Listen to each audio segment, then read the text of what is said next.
Frequency Podcast Network. Stories that matter, podcasts that resonate. He's in the building!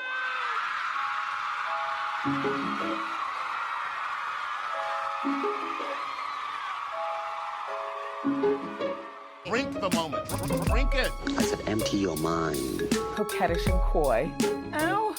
Ow. What? And there's people that are dying. The wickedly talented. More than great. It was historic. Crack is Wow. Oh, good for you. I have to apologize. One of the hottest. Hello, and welcome to The Reheat, a podcast that re-examines the hottest celebrity news and scandals of yesteryear and asks, how could we react to the same events if they transpired today? I'm your co-host, Sadaf. And I'm your co-host, Sarah Sahagian. This week, we will be reevaluating Lena Dunham, the auteur who shot to stardom in the early 2000s and quickly became one of the most controversial creators in America. I'm not exaggerating when I say that Lena received Roman Polanski or Woody Allen levels of scrutiny, but was it justified? Has the time come to relitigate Lena Dunham? That's the key question we will address today as we dissect three of the biggest scandals to which Lena has been party. So, Sadaf, are you now, or have you ever been, a fan of Lena Dunham's work? Her movies, her TV show, her book, her podcasts? Can I just start by saying I love that you said three of her biggest scandals because there's just so many. Yeah. It's just fact. To answer your question, I actually feel proud to say that I've been a fan, which I know, again, as you've said, is controversial. But listen, I loved her book. I thought it was really fantastic, especially in an era when we were getting memoir after memoir from so many female comedians and writers. Hers really stood out. I also loved her newsletter, Lenny Letter. I think she's an unbelievable writer. I loved Girls. I loved her movies. I have a lot to say about the criticism she's faced. I know we're going to get to it, but I think there's a reason that she's been put on the level of Woody fucking Allen, as you put it, which is really, really wild. But I'm also proud to say that I was there from the beginning because I feel like some people are turning around recently. But we will get to it, right, Sarah? We will get to it. We will have a long, in-depth, cathartic conversation about what all of this work meant to us and how we reacted to the controversies and what we think today. Yes, light a fire. Well, it's too hot for a fire, but get comfy. Yeah, exactly. Pour yourself an iced coffee or whatever seasonal beverage is appropriate when you're listening to this. We don't know. You might discover us in February. Whatever you want, but get comfortable. Yes, seconded. And just as a warning, I might be a little bit emotional today because it was my 4-year-old's last day of preschool. She's starting big school next week. Big school. She was fine when I was taking the last day of preschool photos of her. I was a sobbing mess.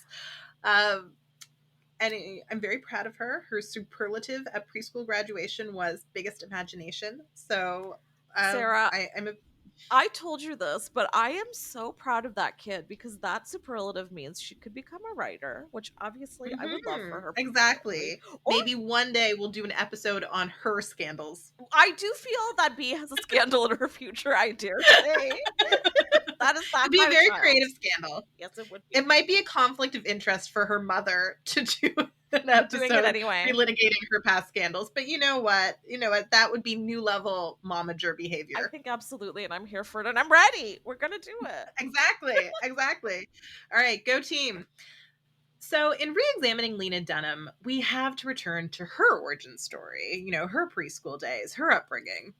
Born in 1986 to successful artists Carol Dunham and Laurie Simmons, Lena attended the prestigious St. Anne's School, where she met future co-star Jemima Kirk. Lena excelled at writing from a young age, winning a Scholastic Art and Writing Award when she was a teenager, which is actually quite impressive. Yeah. Like, those awards are sought after. Yeah. In Sarah Thornton's 33 Artists in 3 Acts, Lena said of her upbringing, "When I was little, I thought the New York art world was everything." Lena grew up watching her parents go to studios and create work. This was something that she felt was, just a normal part of life. And she wanted to be a visual artist too. But she later realized that in the modern world, the audience for art is just a small segment of really rich people. There are so many barriers to experiencing modern art. It's not particularly accessible. And so Lena set her sights on a medium with more reach, film and television. She went on to graduate from liberal arts school, Oberlin College, in 2008 with a degree in creative writing. Upon graduating from university and moving back into her parents' apartment, she was inspired to write the semi-autobiographical Tiny Furniture, a film where Lena portrays Aura, a post-college kid who is aware she's now an adult, but still finds it hard to act like one. Shot on a shoestring budget, the film follows Aura as she struggles with work, friendship, dating, and living with a mom who would rather that her grown-up child just move out. All the stuff you have to navigate when you're a creative upper middle class kid with no clear career path. Lena's real-life mother, Laurie Simmons, portrays her mom in the movie, and her younger sibling, Cyrus, plays her overachieving younger sibling. So there was a lot of verisimilitude. True when to you heard life. those conversations, you're like, yeah, you probably said that to each other at dinner yesterday. Yeah. Jemima Kirk also portrays a cooler, edgier friend who is probably a bad influence on Aura. Sound familiar? She was definitely a bad influence on Lena when they were growing up, or maybe like a better influence. I don't know. Like, I'm not sure. Now she seems so calm and collected. When I watch interviews with Jemima Kirk, I feel like a better person. She has this like amazing yoga teacher energy. Like, she just a good feels, way to put it. She just is soothing. But I feel like she saw some things in her teen years if she's gotten to that place. I think so too. So this was a film that shot Lena into stardom, like pretty much instantaneously. It premiered at South by Southwest in 2010, where it won the Best Narrative Feature Award. It received pretty universal acclaim, which is rare for a first-time filmmaker and rare for anyone, really. A review by Henry Barnes in The Guardian refers to it as, quote, extremely well written, often funny, and very touching. Betsy Sharkey of the LA Times was less effusive, but still said this, quote, for all the narcissistic meandering, and there's a good deal of that, Dunham has made the subtext intriguing, which is to say you will likely find yourself thinking more about the film than you expected. Ultimately, Tiny Furniture received so much buzz that Lena received a 2010 New York Times profile by none other than David Carr. And this was before Girls premiered, right? Like, she was getting so much positive attention.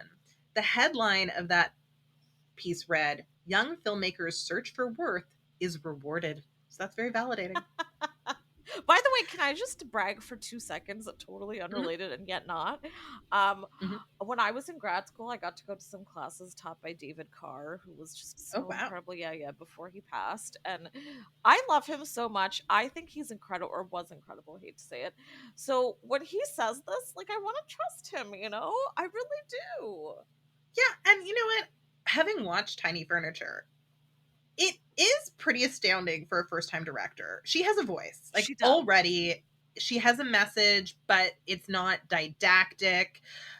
It's a really wonderful debut, and it's rare that somebody debuts with something that's both entertaining and thought-provoking. So I get why she received this much acclaim. I really do. I do too. I actually quite liked that movie. I gotta rewatch it because I wonder how it holds up now. I've rewatched it fairly recently, and it holds up well. Like, it's this character who is a bit spoiled, but also kind of knows she's a bit spoiled. Yeah. It's realistic. It's a realistic portrait of a certain slice of life, and I don't think it's pretending to be anything other than that. Here's a question for you, Sadaf. Would we call Lena Dunham a Nepo baby? So while she shot Tiny Furniture on a tiny, tiny micro budget, it's not like her parents bankrolled her to shoot like an $8 million indie movie the first time she directed. She did get a lot of attention because her parents were well known by the right sort of artists. So should we call her Nepo baby? Is that fair? Where does she fit on the Nepo baby spectrum, do we think? I love Nepo questions. I don't know how the New York art scene operates, but I highly doubt that these two people had much to do with her come up in film and TV. Just because, Mm. they're very much in the arts world. It's a different world from film and TV. They just Hmm. happen to both be different kinds of crafts. I don't know. I don't think there's much of a connection there. I do think they probably granted her the privilege and the creative freedom to openly explore the arts. I think that's something we don't talk about enough when it comes to nepotism. I mean, she went to Oberlin, right? There are no brown kids who go to Oberlin. I mean, maybe there's one of you who's listening right now. Please email me. I want to talk to you about your life. But I don't see many people of color, generally speaking, mass attending arts colleges like this. It's just not something we get to be told we can do. So I think there's certainly that's a factor. Like, I decided to do journalism and my parents didn't talk to me for quite a while, okay? Because I chose journalism, the craft of writing, okay? But yeah, I think she's on the spectrum, but it's low. She's not a Jaden Smith. She's not a Dakota Johnson, right? Um, yeah. What do you think, Sarah? I mean, I don't know if I would call it being a Nepo baby or just like privileged. I think if her Right. parents had been well connected New York lawyers, she probably would have had the same advantages in life, right? Like she was Yes. connected to people that she went to her fancy private school with, like Jemima Kirk, whom she could call to be in a movie. Her parents let her move back in with them so she could film this movie on a shoestring budget, right? She had like upper middle class kid privilege is what I would say. And but you know what? Some upper middle class kids don't have vision and don't have a ton of talent, but she had vision and was able to make Right. this movie. So I still think the movie is worthy of celebration, and you can acknowledge that she had certain advantages that somebody who couldn't just kind of work a fake job and while living with their parents in one of the most expensive cities in the Yeah. world like wouldn't have. So I but I wouldn't call her a nepo baby. I've always thought that that was a little bit ridiculous when people thought that she was kind of the original nepo It's baby, an right? excuse. She received that criticism before anyone else did, really. She did, and I think it's an excuse that a lot of people use just to rage on her. Yeah, exactly. And as we will discuss going forward, people seem to find any excuse, some of them valid Oh and some of yeah. them not, to rage on this Oh woman. yeah, I can't wait to get into it. So after her sudden success on the back of a $25,000 indie film, Lena did what she called the couch and water bottle tour of LA. So she met with all the executives. They all said they wanted to work with her. And she has said in interviews, like, she believed that was true. She didn't understand that people in Hollywood just lie. Yeah. However, what helped Lena succeed when so many other indie darlings stay in obscurity was that Judd Apatow saw Tiny Furniture and loved it. There was a The time when writer like Judd director, Apatow watching your work would like make you explode. Remember that? That era is already over. yeah, I don't really, I don't like Judd I don't Apatow, either. but I mean, I would like him to produce a project of mine because he has lots of money. Yeah, we'll take So Judd that. Apatow, I will take your money. Sir Sahagan is calling, sir. Suddenly we find you very Exactly. funny. Exactly. Can you produce my hard R limited series about the Wiggles? It's all Oh. in here. Okay, no, see, now we need to get Seth Rogen on the phone because I love that man and he would be right on that, I think. You know what? Let's make it Yeah. happen. I Sorry, Judd, really, never really mind. feel this would be good. Throwing you back in the draft. Okay, so the legendary director of Knocked Up and the 40-Year-Old Virgin decided to serve as executive producer of Lena's first high-profile project, Girls. In fact, Lena says he was the one who chose the series name, which I find interesting because it's received a lot of criticism, right? It feels very universal, Yeah. like we're speaking for all girls. And the show is about a very specific group of girls. It's not particularly diverse, it's not particularly inclusive of people from different backgrounds. And so that was one of the things she's been critiqued on. It wasn't even her mistake. I find that interesting. Yeah. Blame Judd. Blame Judd. One of the titles Lena was workshopping was Girls Like Us, which is more fitting.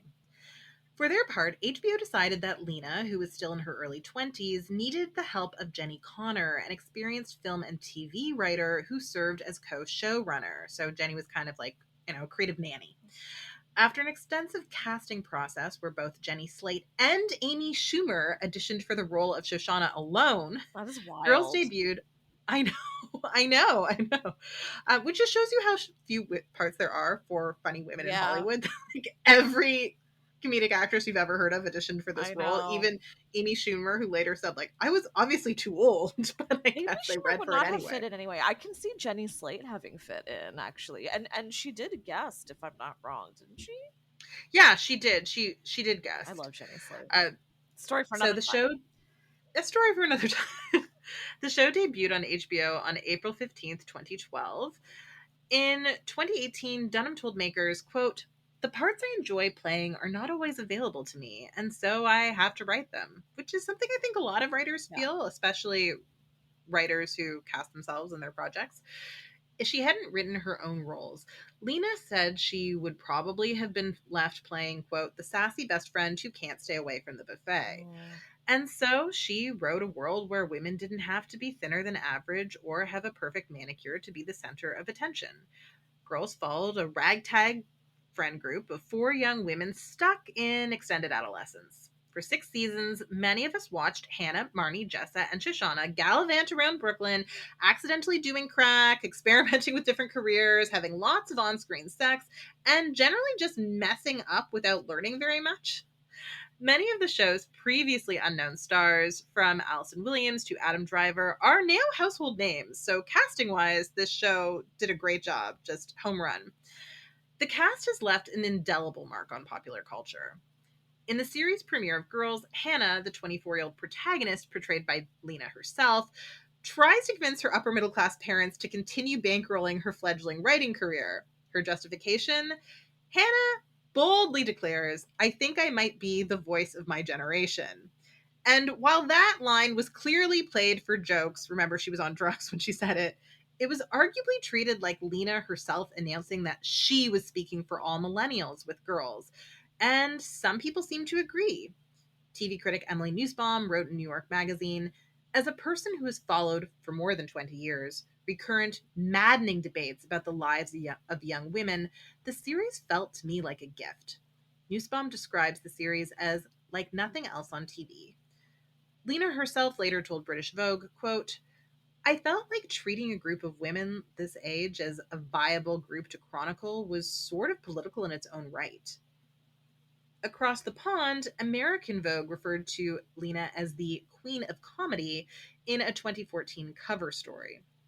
Sadaf, where were you when Girls debuted? Did you watch it? Did you like it? Did you agree with all this acclaim? And most importantly, did you relate to any of the characters? And if so, which one are you? Ooh, good question. Okay, I loved Girls. I loved it very much. I know that a new generation is discovering it now and they're loving it. And actually, millennials are rewatching, and some of my own friends, I'm talking to you, who now were like, oh, it's actually pretty good. Okay, well, I thought that from the very beginning. All right.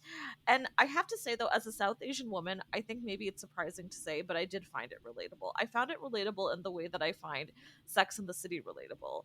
It does happen because they covered so many different issues. And again, sorry guys, but Omar, my doggin's in the back waiting for treats at every given second, so you'll hear him. But I think they covered a gamut of issues. I found so much of it relatable. I still do now that I've started to rewatch, actually, even more so.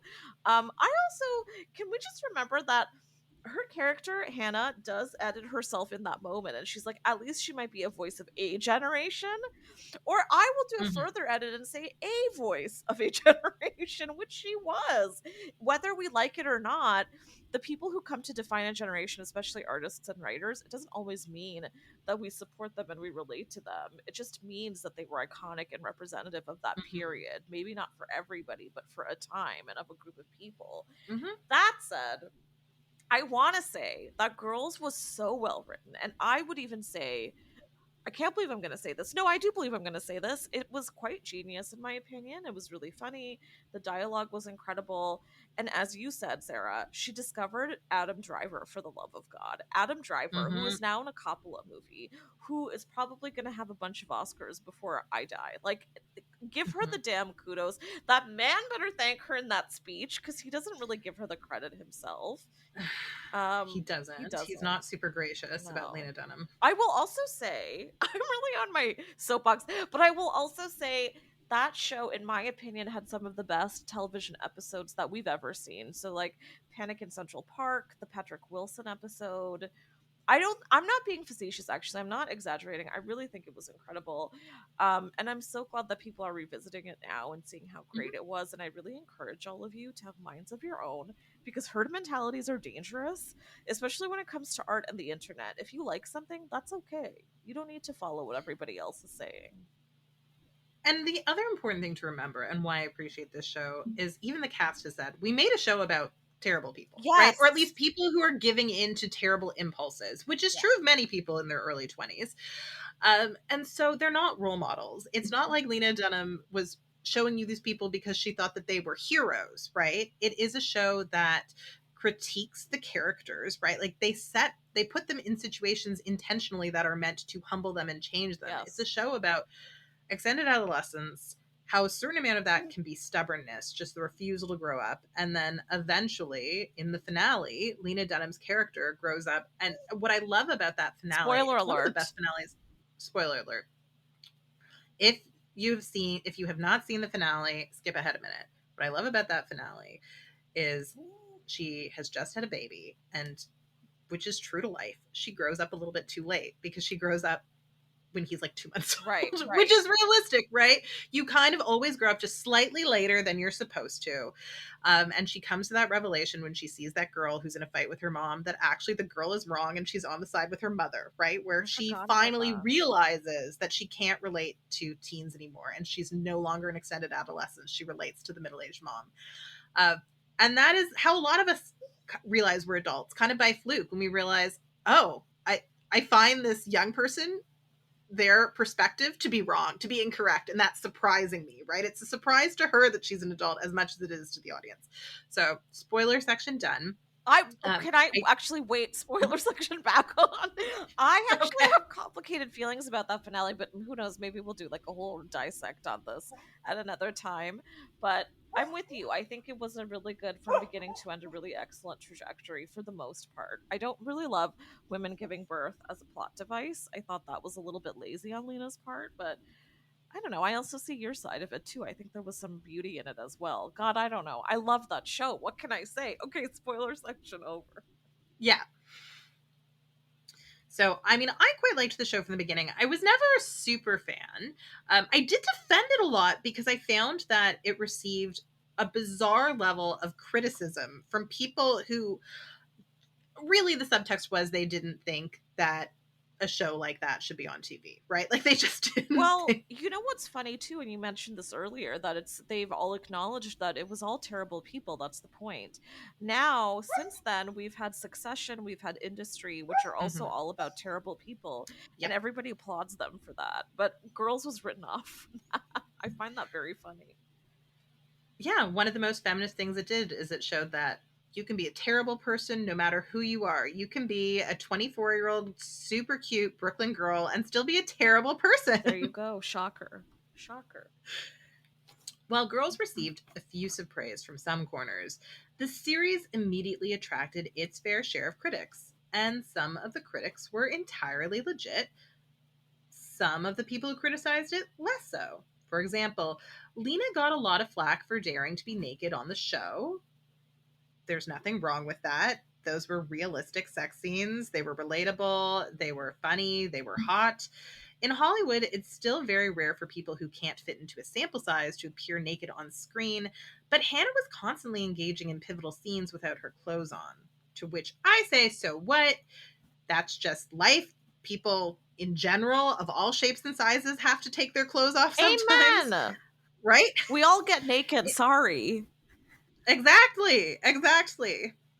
In terms of legitimate critiques of the series, many people criticized the show for its lack of diversity. In fact, the discourse surrounding Girls became the first scandal Lena had to weather, I would say. I mean, there was the scandal about the nudity, but that was BS. Yep. And I think, history has proven that that was horrible, and Yeah, everyone who critiqued her for that was a jerk.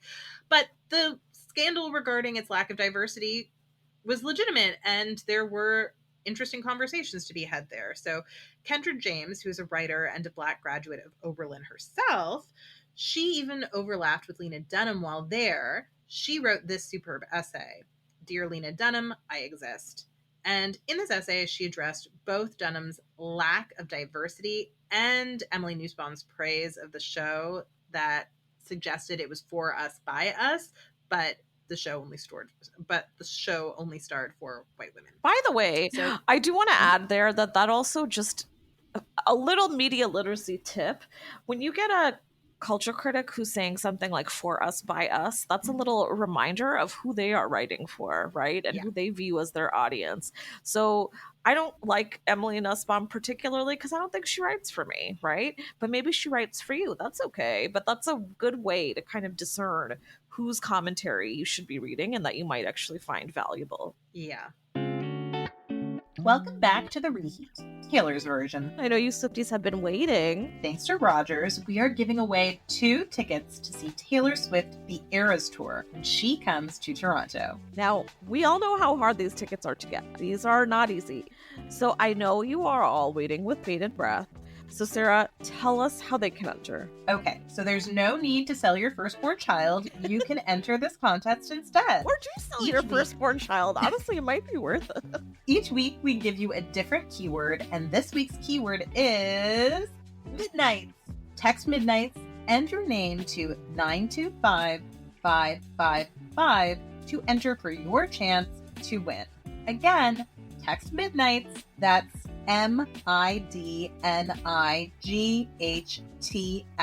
and your name to 925-555. Thank you to Rogers, the presenting sponsor of Taylor Swift The Eras Tour. Now, standard data and message rates do apply. See contest rules linked in the description of this episode for more details. And don't worry, Swifties, there will be another keyword in next week's episode. Best of luck! That's right, we got you covered, guys. So Kendra James wrote, quote, Lena Dunham and I may have a bit in common, but regardless of what Emily Nussbaum says, I do not consider girls to be for us or by us. Nussbaum's us and Dunham's girls eliminate not only the other 2/3 of Brooklyn that exists, the reality of a majority NYC population, but also the reality that my friends and I are currently living. Once again, we've been erased from a narrative. So, I mean, it's a very powerful critique. Yeah. And it's interesting, too, because it's coming from someone who, I mean, wasn't friends with Lena. They didn't know each other well, but she said, like, I could pick her out of a crowd. Like, we overlapped. Yeah. So why is it that Lena's version of New York makes it seem like she didn't go to Oberlin with any people of color, right? And it's a valid question. Following the first season's finale, Julianne Escobedo Shepard wrote an article for Salon that pointed out the absurdity of the show's blatant whiteness problem. And she writes, quote, that in Brooklyn, the most statistically diverse city in the country, the show had not just an all-white starring cast, but also seemed to live in a non-existent part of the borough where people of color were only sparsely scattered in the background. And that is legitimate. It doesn't seem like it's shot in New York. No. It really doesn't. It's shot in some white utopia. It looks like, I don't know, like suburban Seattle, right? Like, I mean, even that's more diverse. Yeah. Ohio. Yeah, I don't know where. I have not recently seen a place with that many white people. No.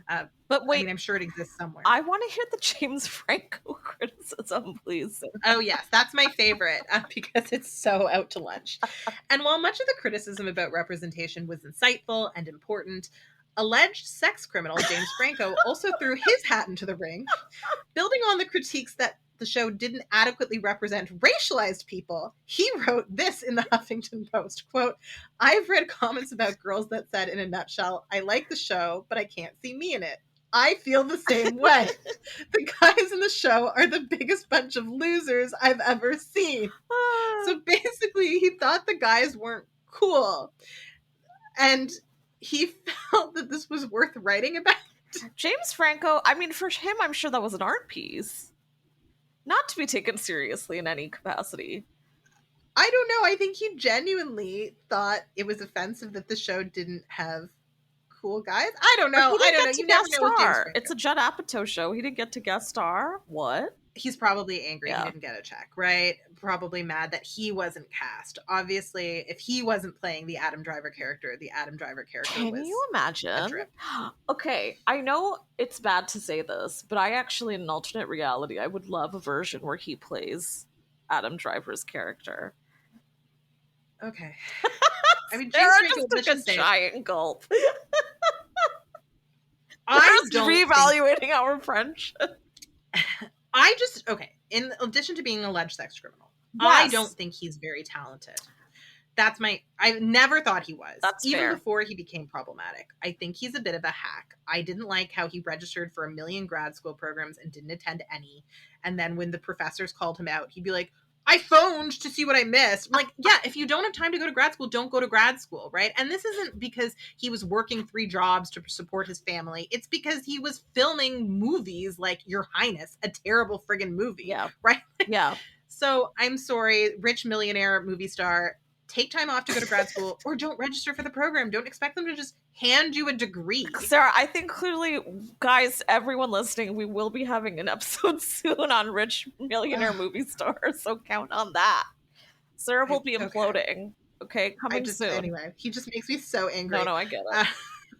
But it's okay. I mean, I'm still friends with lots of people who loved him in the day. This doesn't ruin our friendship. I loved him in the day. Thank you. In the day, not now. In the day. He was handsome. I get that. I will never suggest he wasn't. I just hate him. So putting the drivel from James Franco aside, who do we think we should hold most accountable for the lack of representation on Girls? Lena herself, Judd Apatow, who executive produced the show and was a more experienced creator at that point, HBO, who airs the show. Is this an institutional failure or an individual failure? Oh.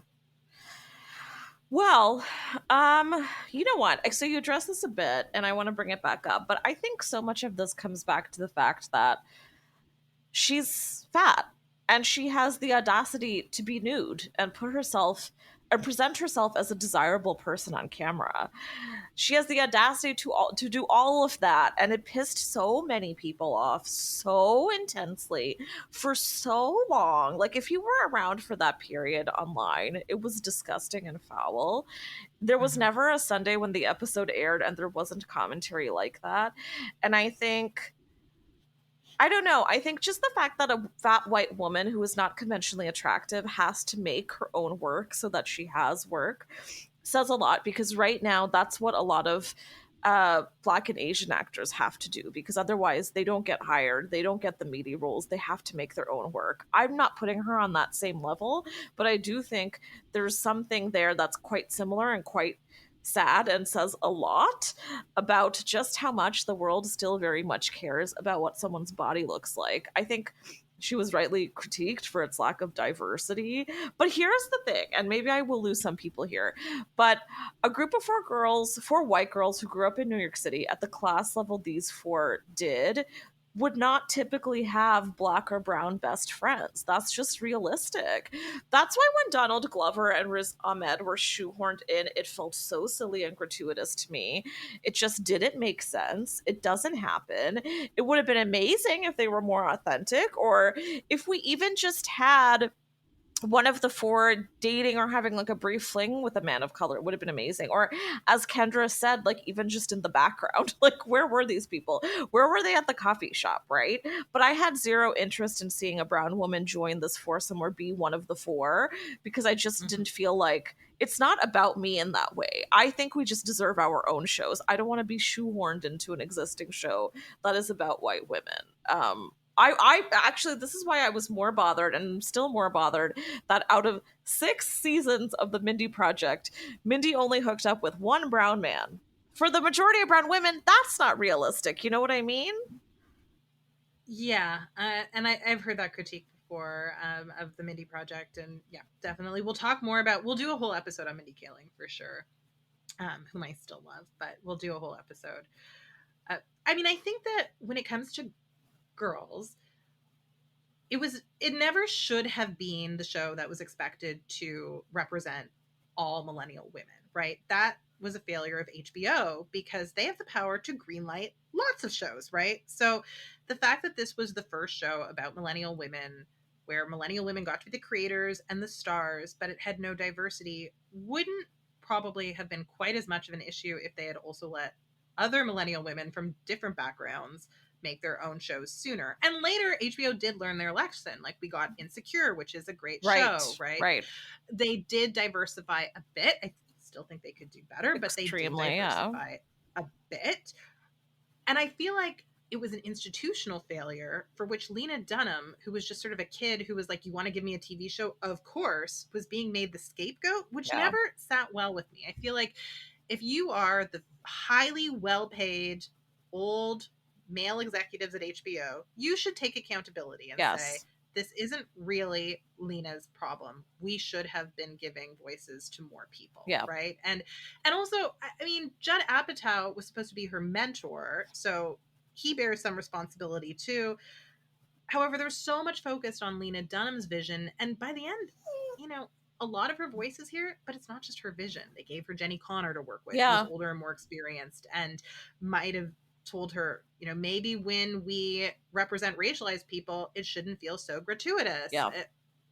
Maybe Judd Apatow could have had a conversation, although his movies aren't particularly diverse No, either. not at all. So it's like we only discovered the lack of diversity in film and TV when Lena Dunham became a creator, which to me, I once gave back in my other career when I taught university, I gave a lecture in this and said couldn't be simultaneously true that there are racist microaggressions in girls and the lack of representation is racist, and also be true that some of the people wouldn't be critiquing her if she weren't a young woman. Yeah. And that there can be racism and sexism present in the same controversy. You can be perpetuating racism in popular culture and simultaneously be the victim of sexism. And fat phobia.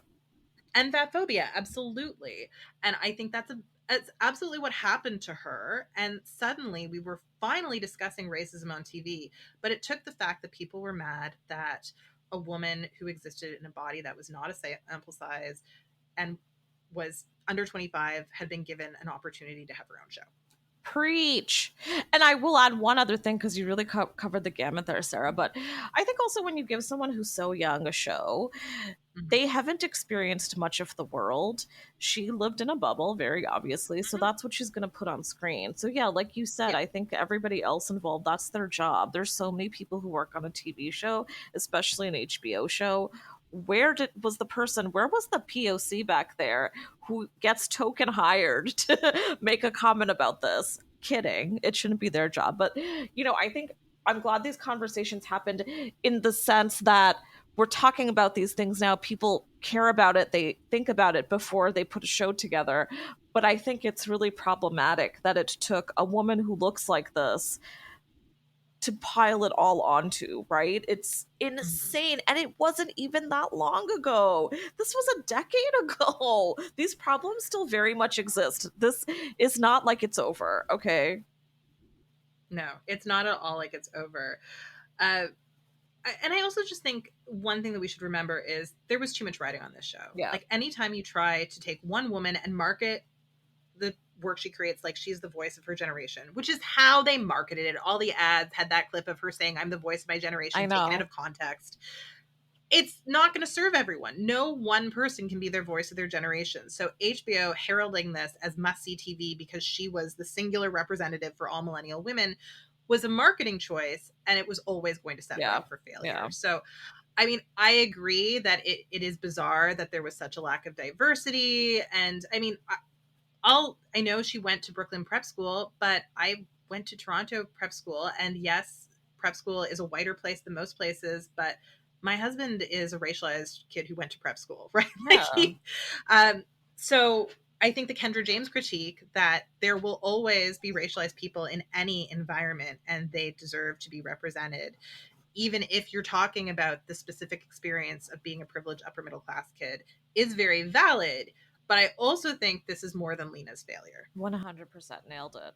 So, in a panel for Sundance TV in 2015, Lena later said of the conversation regarding girls' lack of diversity, "It was an educational, painful process for me because I had been thinking so much about representing weirdo girls and chubby girls and strange half Jews." Those are her words. And then she later says, "It is our job as creators to represent more than our own experience." Lena also argued the experience of having that controversy over diversity in girls made her a stronger feminist and thinker. So let's move on to her next controversy. But before that, the time has come for a short break. When we return, we will discuss the second Lena scandal of the episode. Dun, dun, dun.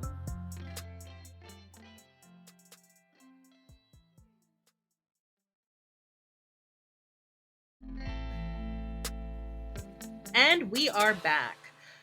Girls itself survived the controversy over its lack of diversity, a problem the show never truly resolved. However, Lena herself never fully escaped controversy of all kinds.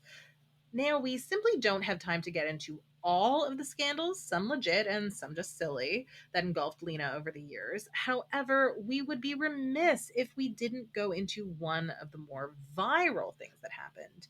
In 2014, Lena released her debut essay collection, Not That Kind of Girl, for Random House.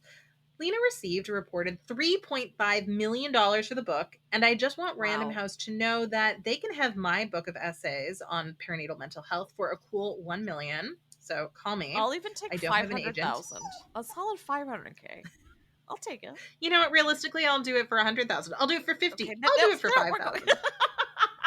We'll take anything. Just call me. Just call me.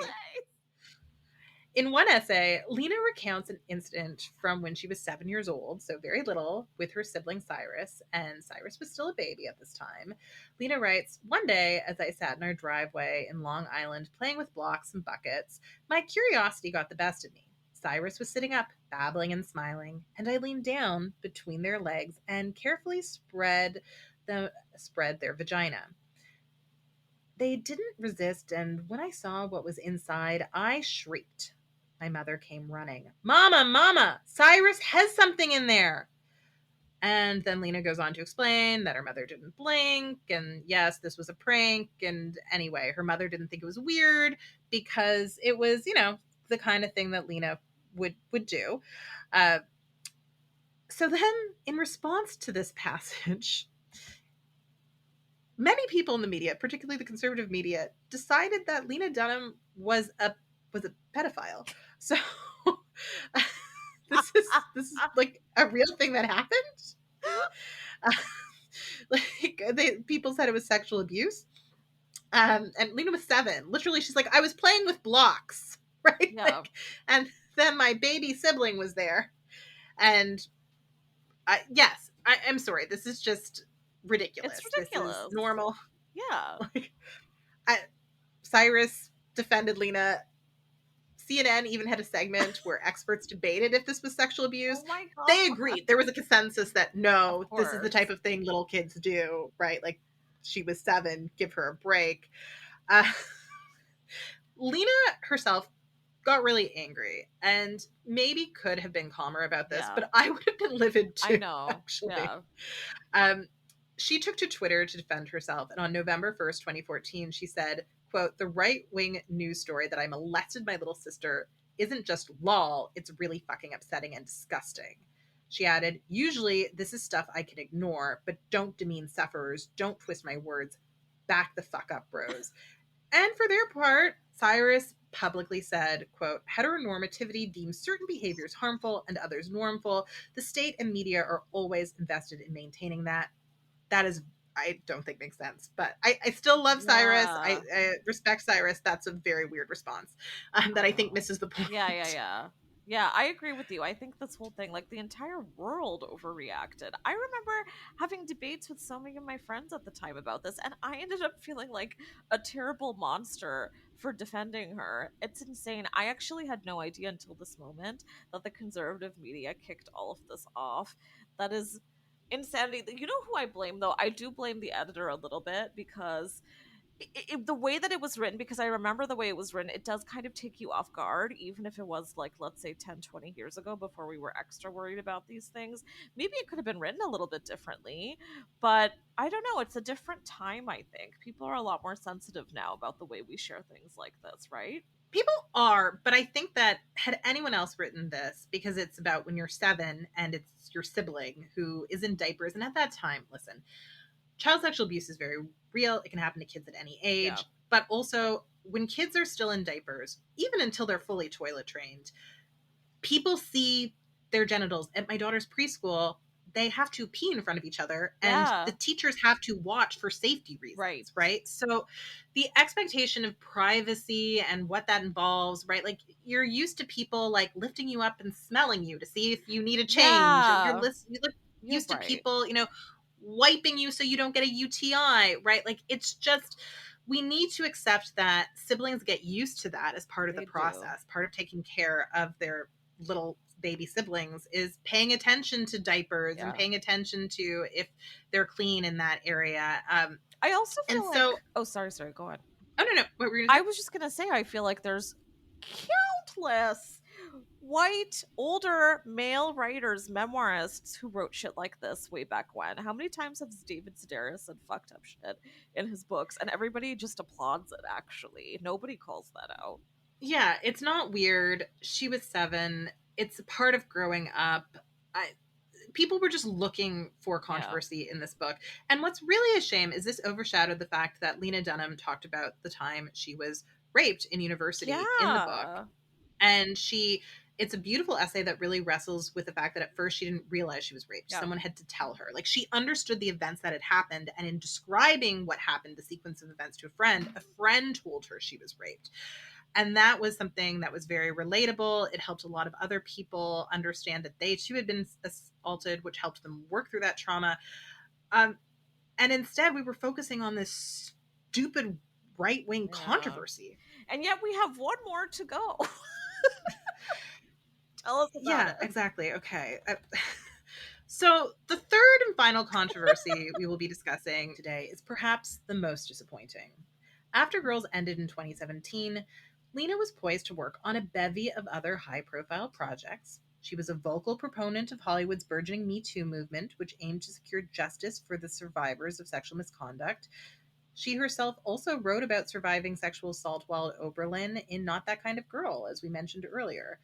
Unfortunately, she decided to accuse a young woman of fabricating sexual assault allegations.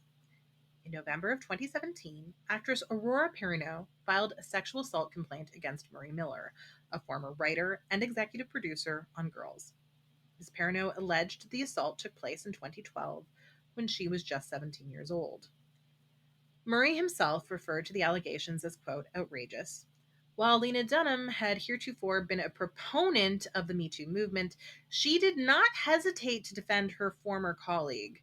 She and Jenny Connor released a statement that read, "During the windfall of deeply necessary accusations over the last few months in Hollywood, we have been thrilled to see so many women's voices heard and dark experiences in this industry justified." It's a... Wait, does that even make sense? Is that what she wrote? Dark experiences in this industry justified? Okay, I'm going to start again. Hold on. While Lena Dunham had heretofore been a proponent of... Okay, I don't know. Sorry, Evan. No, you know what? It does make sense. It's just badly written. Okay. While Lena Dunham had heretofore been a proponent of the Me Too movement, she did not hesitate to defend her former colleague. She and Jenny Connor released a statement that read, "During the windfall of deeply necessary accusations over the last few months in Hollywood, we have been thrilled to see so many women's voices heard and dark experiences in this industry justified." It's a hugely important time of change, and like every feminist in Hollywood and beyond, we celebrate. But during every time of change, there are also incidents of the culture, in its enthusiasm and zeal, taking down the wrong targets. We believe, having worked closely with him for more than half a decade, that this is the case with Marie Miller. While our first instinct is to listen to every woman's story, our insider knowledge of Murray's situation makes us confident that sadly this accusation is one of the 3% of assault cases that are misreported every year. It is a true shame to add to that number, as outside of Hollywood, women still struggle to be believed. We stand by Murray, and this is all we'll be saying about this issue. Very poorly written statement. Yeah, it's not a great statement. And these are two people who are usually excellent writers, so I'm not sure what happened there. Ultimately, the authorities declined to press charges against Miller because of what they saw as, quote, inconsistencies with the evidence. It is, however, worth noting that it can be hard to provide accurate testimony, even if an alleged assault really did occur years after the attack took place. So that is a common thing and is an impediment to justice. And of course, people had opinions about the self-identified feminist Lena Dunham dismissing other women's rape allegations. For Fox, Constance Grady wrote this response, quote, "For a self-proclaimed feminist, Dunham's actions were not a good look, to say the least. The structure of our society and legal system is so stacked against victims of sexual assault that believing the victim is a basic pillar of feminism. If we live in a world where the standard response to sexual assault is to find a way to demonstrate that the victim was somehow asking for it, the basic argument goes the least feminist can do is tip the balance the other way by giving victims their support as a default." In a 2018 essay for The Hollywood Reporter, Lena Dunham did an about-face and apologized to Aurora Perrineau in print. "When someone I knew, someone I had loved as a brother, was accused, I did something inexcusable. I publicly spoke up in his defense." Lena also admitted, "There are few acts I could ever regret more in this life. I didn't have the insider information I claimed, but rather blind faith in a story that kept slipping and changing and revealed itself to mean nothing at all." To Aurora, and she writes later, "To Aurora, you have been on my mind and in my heart every day this year. I love you," which is a little weird to say. Yeah. "I will always love you. I will always work to right that wrong. In that way, you have made me a better woman and a better feminist." Ugh. She later says, "You shouldn't have been given that job in addition to your other burdens, but here we are, and here I am asking, how do we move forward? Not just you and I, but all of us, living in the gray space between admission and vindication." Oof. Sadaf, what do you think about Lena's original defense of Miller, and what do we think about this apology? It's so bad. It kept getting worse and worse. It's horrific. If anyone has ever needed more publicity, help, a media team, a crisis, something, it is this woman. My God, like, she wrote this shit because it's that bad. Not, I mean, she's an amazing writer, but clearly she just vomited this up because she didn't feel apologetic at all, not in any capacity. She's still blaming Aurora in the statement. Why even put this out there? It's disgusting. And I was a fan of Jenny Connors, and this also made me lose respect for her. It's just all around horrible. Yeah, I mean, it is interesting that Lena definitely received more scrutiny than Jenny Connor. I mean, it's both fair. vile Jenny's here. not as in the public eye, right? That's fair. Yeah, that's fair. I mean, neither one of them should have done what they Yeah. did, right? And that it's inexcusable. What do you think possessed them to defend Marie Miller? I don't know. I think here's the thing. As much as these conversations have been happening for the last little while, especially since Me Too, and we assume that everybody is caught up and has woken up together and is aware and has the right language, that's just not true. Not everybody has caught up. Not everybody thinks the same way. Some people fall behind. Some people don't get it. Some people don't care. Some people are more inclined to believe the person who's closest to them in their life. I can kind of understand that, but I think what is really sad here is that she has a huge platform, and this was a really bad way to use it. She should have thought about that before she put that out there. Like, there's also a difference between how you handle something in private versus in public and the damage it can do, right, times 10. But in this case, I can hardly understand, really, to be quite honest with you. I think the whole thing was just so poorly handled. Ugh. And I understand if your initial reaction when somebody you know and care about is accused of sexual assault is to hope it's not true. And I myself have had that reaction, but I didn't then release a press statement saying that it couldn't be true. I just, in my heart, was disappointed in that person and also hoped it wasn't true. But you know, It's in the human. end, it was true. Yeah. And I never released a press statement suggesting that I had insider knowledge I didn't No, have. it's human to want to defend someone who is close to you and Yes. to have questions. Absolutely. I get that. But I think where the risk is in using your platform to publicize in such a big way that you think this woman is a liar when the fact is you don't know the truth. You don't know anything that happened. Yes, you need to let justice be served. And also, you should believe survivors, especially if you are involved in the Me Too movement. And we all know that even guys who seem really nice can be rapists, right? Lena herself knows that because she was raped by someone in university. So it's important to have empathy and to realize that maybe a guy who was nice to you because you were writing him a check every week was not nice to women where he was in a position of power, right? Yes. And that is what happened here, or is what is alleged to have happened with Murray Miller, that he took advantage, allegedly, of a 17-year-old who was not writing him checks and had no power over him. So do we think in this case it was right for Lena to be outright canceled? Because I think by this point she was just well and truly canceled. Was that fair? Was it not fair? It's a good question. I think yes, in a lot of ways. I also don't think that a lot of people, particularly of her caliber, ever really get canceled. I don't think that happens, and as we can see, it hasn't happened to her. She keeps on going. She has made about 1 million mistakes, and she keeps on going. Right? You mentioned this in the Ryan Reynolds episode last week. Like, for certain celebrities, they can make a mistake 1 million times and they keep getting the chance to keep on coming back.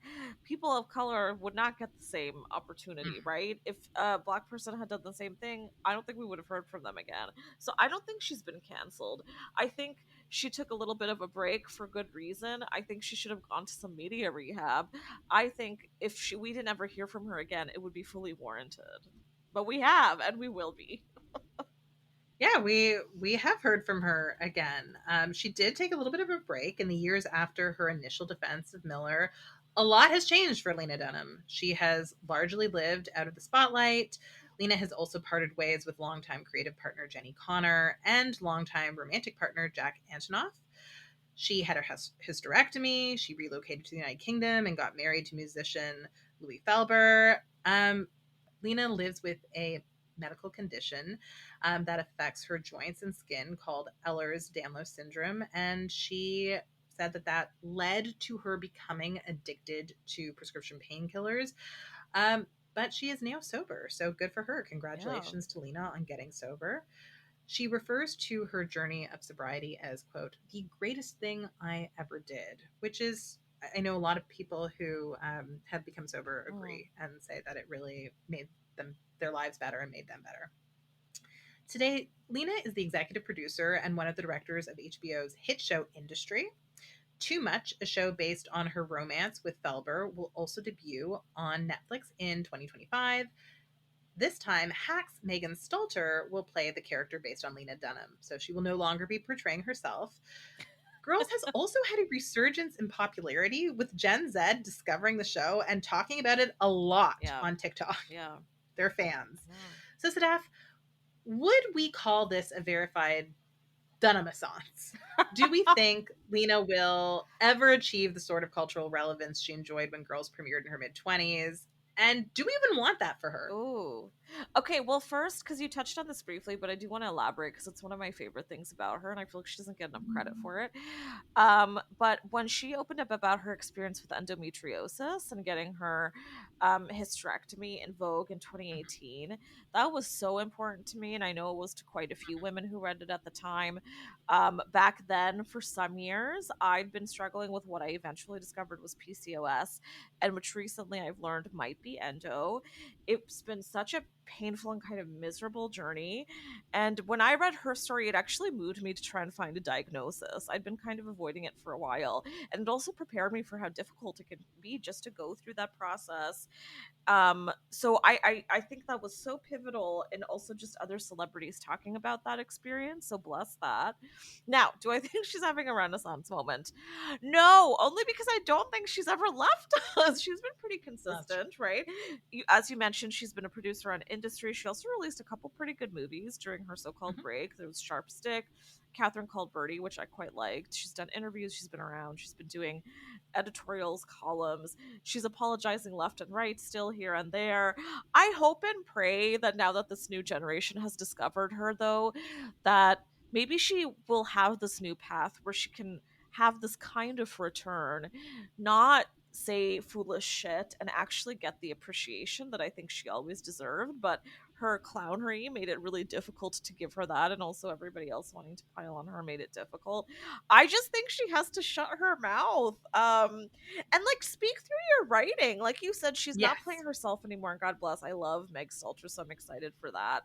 I think Lena's a good example of someone who, like, as a child and maybe as a teen, was never told to shut the fuck up, and this is kind of that time.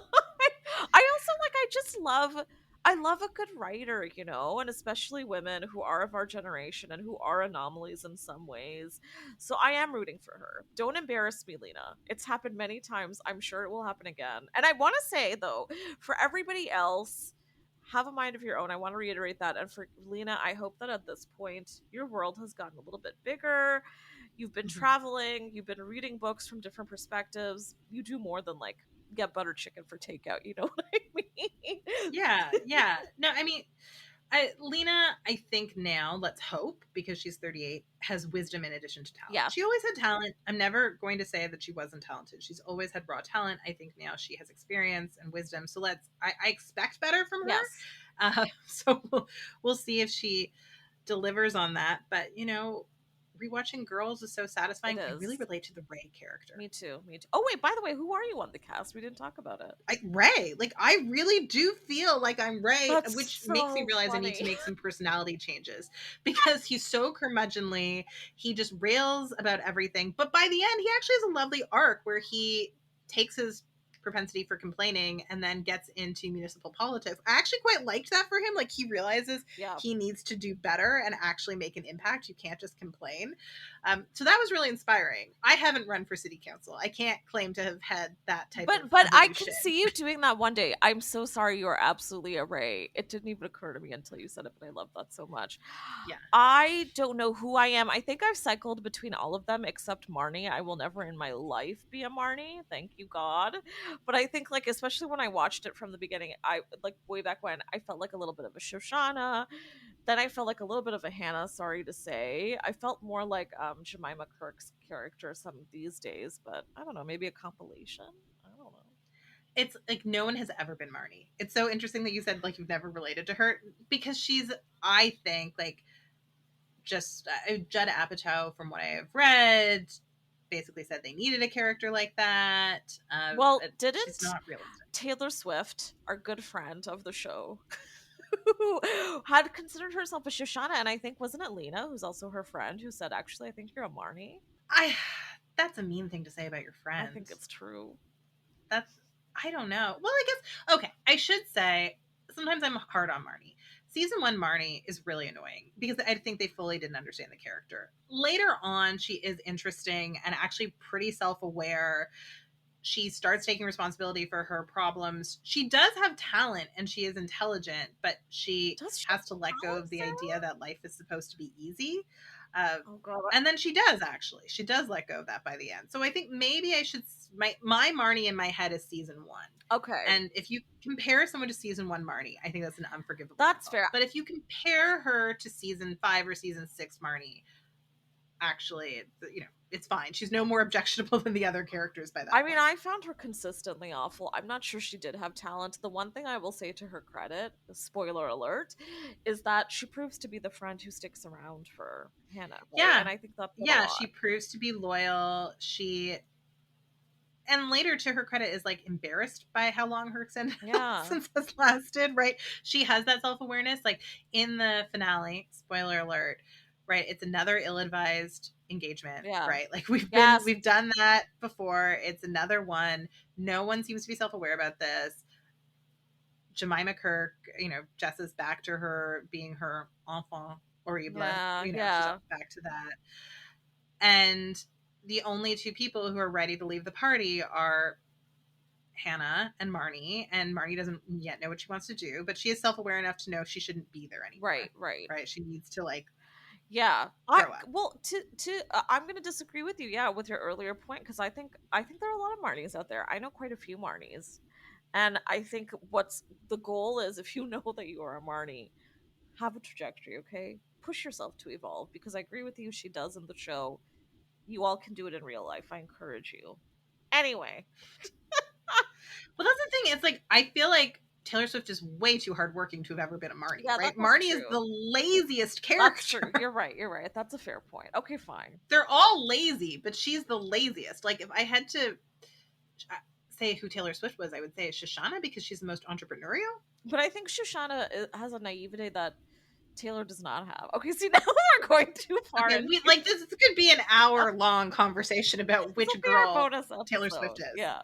Like, it could be so long. Okay. All right. This brings us to our final segment, Hindsight is 2024, where we choose the one moment that we might have handled differently if we were the subject of the story. So, Sadaf, what would you have done differently if you were Lena Dunham? I think you and I are probably on the same page here. We would have probably handled the Aurora Perrineau situation completely differently. If I wish that she hadn't made the statement she did. I wish that she had thought before she spoke. But I will add on one other fun thing that I wish she'd done differently, because this haunts me. I'm so sorry. Yet another spoiler alert for girls. But at the very end, she has a child with Riz Ahmed, but that baby is quite pale and does not look remotely brown to me. And it has haunted me since that day. Lena Dunham, who was that baby? Where was the half brown baby? Who was the baby? Yeah. My daughter is... I mean, your child is not super pale. Like, you can tell she's a mix to me. Not, I guess. So. I mean, when she was born, maybe not when people made comments about her looking very white. Okay, well, fair enough.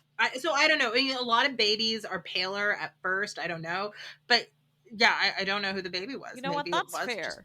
You have real life experience. Yeah, I don't know. I know my daughter has blue eyes, and I don't even have blue eyes, so we're all confused. But genetics are fascinating. So who knows? Who knows? But you're right. It is like they tried to cast the whitest baby possible to play this biracial baby. I'm just saying. Anyway, what about for you, Sarah? Is it also the Aurora situation? Okay, so obviously the Aurora Perrineau situation. Another thing that I wouldn't have done, which we didn't even have time to talk about today, just like we didn't have time to talk about Lenny Letter, which I quite liked, but we didn't have time to talk about camping and how atrocious bad camping wasn't good. Why is that your follow-up to Girls? One of the most culturally relevant shows of the 21st century. It's a remake of a British series about camping. You know what, though? It had a fun cast. I know a few people who enjoyed it. Maybe it was like a little break for her because it's so different from Girls. But yeah, it wasn't the best. But hey, you know what? This is what happens when HBO gives you like full steam ahead, do whatever you want, and nobody is chipping in to say maybe not that. Anyway. This is her if. It's her if. Like, John Krasinski's If, which is also terrible. This is her if. Camping is her if. We love that we squeezed in John Krasinski dig right at the end. Every episode. Gotta fit in one. Okay, you know what? We should make that a thing. Okay, guys, if an episode goes by and there's not a Krasinski dig, please email us immediately. I'll slap Sarah. That's what will happen. Okay. All right. So I guess they're like aiding and abetting like assault. Okay. Or I don't know can you aid and abet us? I don't know. I think you can. I don't know. I'm not a lawyer. They're going to become accessories. Okay, sorry, I take that back. Okay, fine. No, I'll just send her angry emojis. Moving on. So that brings us to the end of this episode. Thank you to our wonderful editor, Evan Wexler, and thank you to our listeners. We are nothing without you. If you want to hear more from me, you can find me on Twitter at Sarah Sahagian. Sadaf, where can our listeners find you? Listeners can find me at _Sadaf Hassan. And if you like this podcast, you know what I'm going to say, please rate, review, and subscribe so other listeners can find us. And if you'd like us to keep growing, and I know you do, we'd love for you to support us on Patreon at patreon.com/TheReheat, where we've got some very good treats in store for you, if I do say so myself. And remember, you can listen to The Reheat for free on the Seeker app or wherever you get your podcast. Thanks for listening.